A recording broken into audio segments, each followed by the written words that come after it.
link is going to tax your intellectual and physical abilities? Oh, I don't know. I just didn't know that we were going to set that. That's actually good.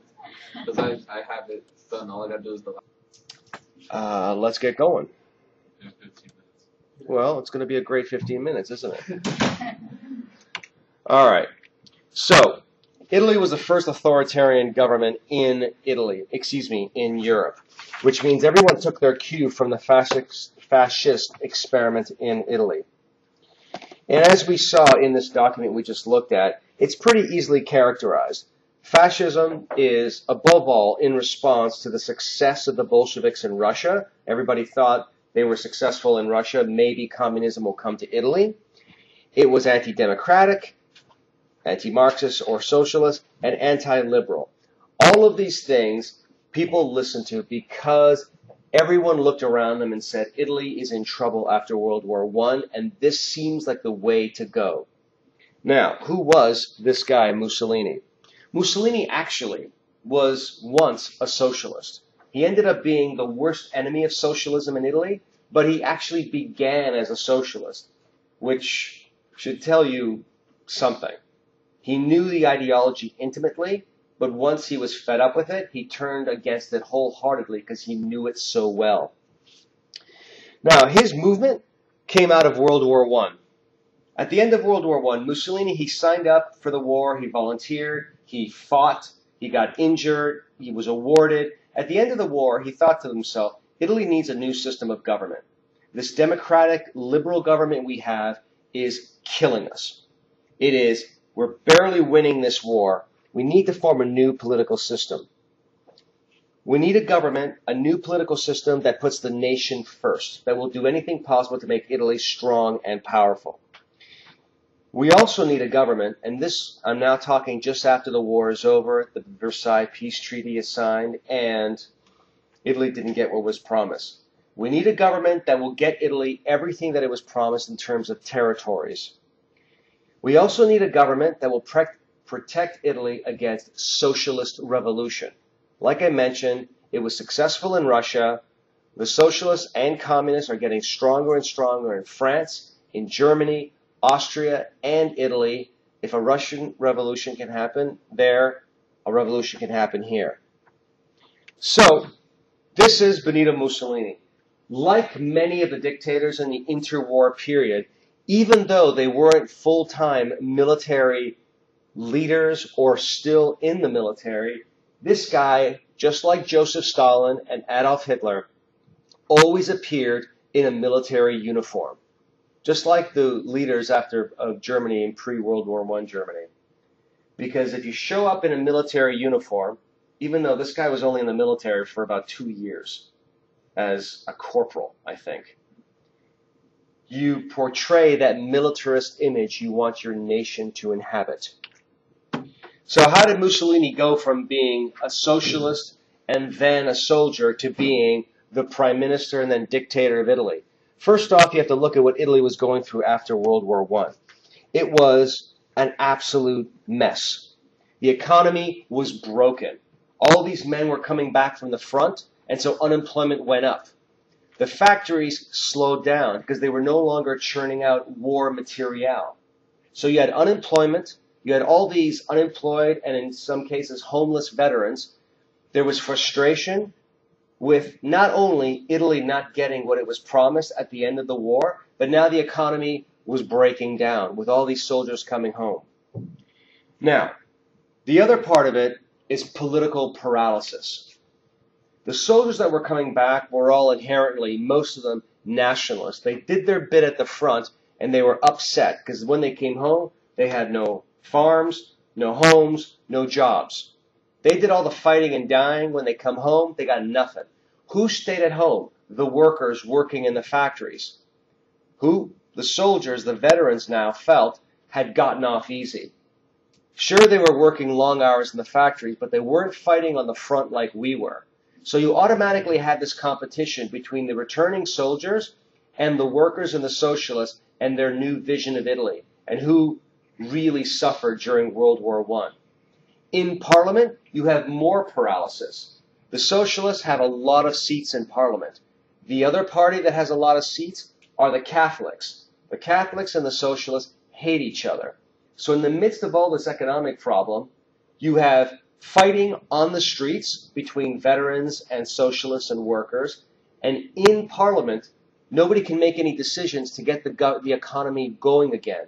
So you have political and economic stagnation.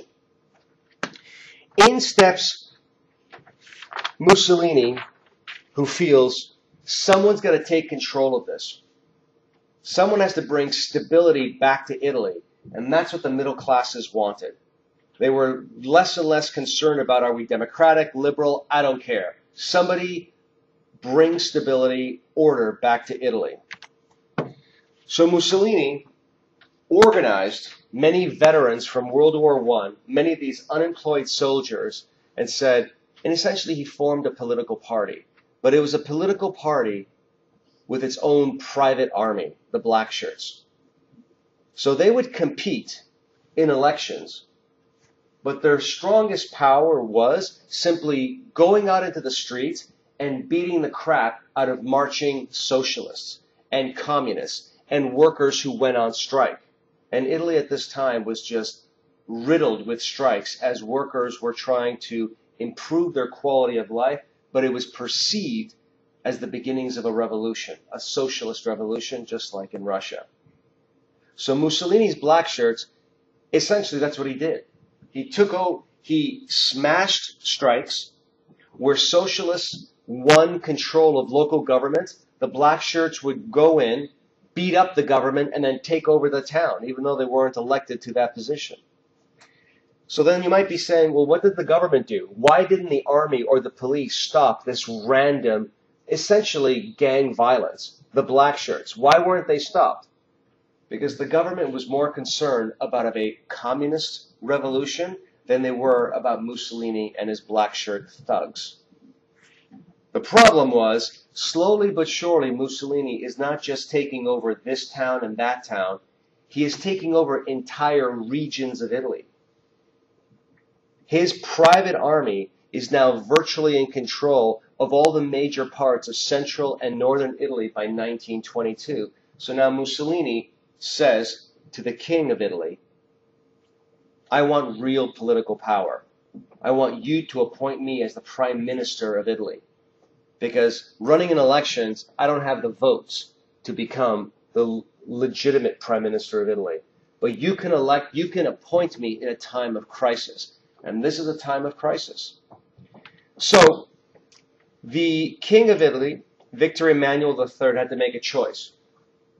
I either call out the army to destroy fascism and the black shirts, in which case I'm going to have possibly a resurgence of socialism and communism in my country, which I hate, or I can bring Mussolini into the government, and maybe in the government he'll be less of a thug, he'll be more of a respectable politician because he's working with other people. So he chose to nominate Mussolini as prime minister in October of 1922. Mussolini also threatened to go to war if he wasn't nominated. And so Mussolini, the future dictator of Italy, becomes leader of Italy, not because he won any elections, because he threatened violence if he wasn't appointed. But focus on this for a second. Mussolini, as dictator, was legally appointed according to the powers the king had in the Italian constitution. He didn't take power like Lenin and the Bolsheviks in Russia, where he violently overthrew the government. He just threatened to do so, and the government took him in. These are the black shirts. They look silly, I grant you. These pants, the leggings, the boots. But when you see 50 of these guys getting off the back of a truck and storming into your newspaper office or your government office, and they're not there to talk, they just beat the crap out of their political enemies. Workers are on strike, they're holding placards, 8-hour workday, we want to raise. These guys show up and just beat the crap out of everyone, and then the strike is over. That's politics, fascist style. Now, how does he go from being simply the prime minister of Italy to being the dictator of Italy? Mussolini plays on the government and the Italian people's fears. And he says, we are this close to a socialist and communist revolution in this country. I need full powers to quell, to destroy that threat. So he is given legitimate dictatorial powers in order to temporarily assume full control of the Italian government, and put down his political enemies on the left, socialists and communists. But then he takes it a step further. 1 year later, in 1923, he goes back to Parliament and he says, if you want real political stability, we have to change the way democracy works in this country. It can no longer be the party with the most votes gets to control Parliament. We're too divided. So let's make it more simple. The party that gets 25% of the vote automatically gets to control Parliament and pass laws for the future. People voted for this because they all assumed they might be the party that got 25% of the vote, then they could establish the next government. What happened? In the elections of 1924, the fascists went around Italy and just beat the crap out of voters that were going to vote in regions known to vote for socialists and communists, or in places where socialists and communists actually won elections, they were beaten up anyway. So polling places were closed, newspapers destroyed, political offices destroyed. So lo and behold, at the end of the 1924 elections, the fascists could claim, we won. We got 25% of the vote. We now run the new government. One guy stood up and said, well, you won because you betrayed democracy. It wasn't a free and fair election. This guy, Giacomo Matteotti, he stood up in Parliament and essentially looked at the fascists and said, you stole this election. He immediately disappeared. And everyone suspected he had been kidnapped by the fascists and murdered, but nobody could find his body for a couple of months. Then they found his body on the side of a road outside of Rome, the capital of Italy. Immediately the investigation went into the supposed perpetrators of this crime, and they found out it was a couple of guys that were high up in Mussolini's personal circle. So nobody had proof Mussolini ordered the assassination of this political opponent, but his closest associates were the suspected killers. So everybody thought the Prime Minister of Italy assassinated his political opponent. This led to tremendous crisis because people that supported Mussolini on the promise that he would bring order to Italy now said, you're as much of a thug as you always were. You either reform fascism, you reform what you're doing, or we're walking out. And that's the end of your government. So Mussolini had to make a decision. Do I continue trying to be the legitimate political leader that negotiates with all the political parties, or do I just end it all and become a dictator? In January of 1925, he made his decision. He established the dictatorship. From that point forward, he no longer went back to Parliament to pass laws. He just made laws all by himself. All the political parties gotten rid of, their leaders arrested. The press either shut down or told specifically what you can and cannot print. His political opponents either ended up being forced out of the country, thrown into jail for the rest of their lives, or simply executed. Not as bad as Stalin, but he was pretty effective. But then, how did he stay in power? Let me just finish off with this. Give me a couple of minutes. As I mentioned, over 90% of Italians are Catholic, but the Catholic Church and the government of Italy have never gotten along on good terms because when Rome was captured by the government of Italy to unify Italy, the Pope lost a lot of land. Mussolini recognized you can't be a dictator of Italy and the Catholic Church hates you. So he reached out to the Catholic Church and says, listen, you're upset about the land that we took from you. We're not giving it back, but I'll pay you for it. And in addition to that, I'll make Catholicism the favored religion in Italy. What do you say to that? The Pope said yes. The Lateran Accords were signed in 1929. What happened? All of a sudden, Italy's Catholics no longer had to divide their loyalty between their religious leader and their political leader because now they were friends. Mussolini's popularity went through the roof. But the other things that he did was he put people to work. He built schools, bridges, highways. He drained swamps. He put people to work at a time of depression. Public works. He also had an aggressive foreign policy. So Italy was no longer taken for granted on the international stage. A lot of people looked at Mussolini as a buffoon. But the Italian people said, well, he's a buffoon, but everyone takes Italy seriously now. No one's taking us for granted. And that's the first time that happened in unified Italian history. And the last thing I just want to show you is this, the organization of culture. These two paintings were painted by futurists who were very pro-war, pro-fascism.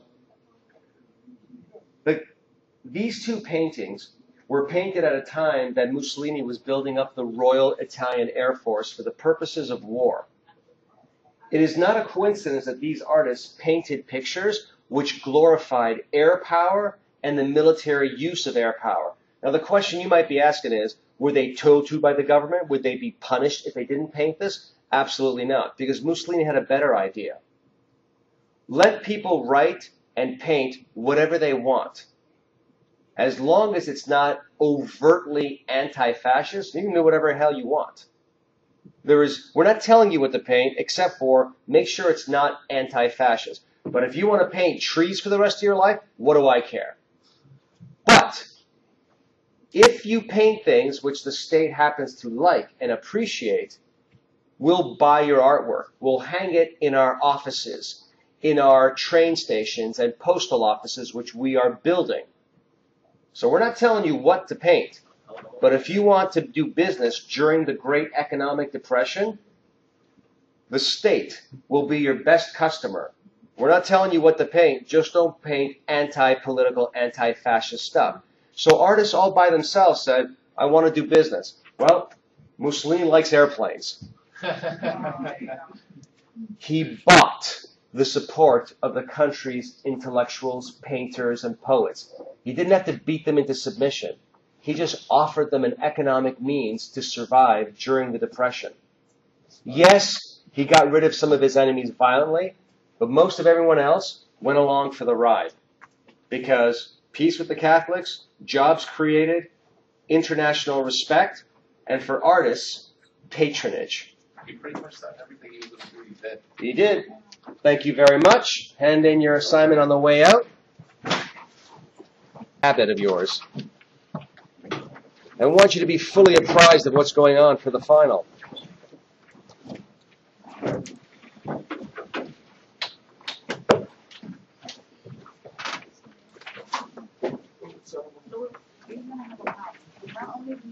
Invade my personal space, but Hey, turn on the lights for me. Somebody over there.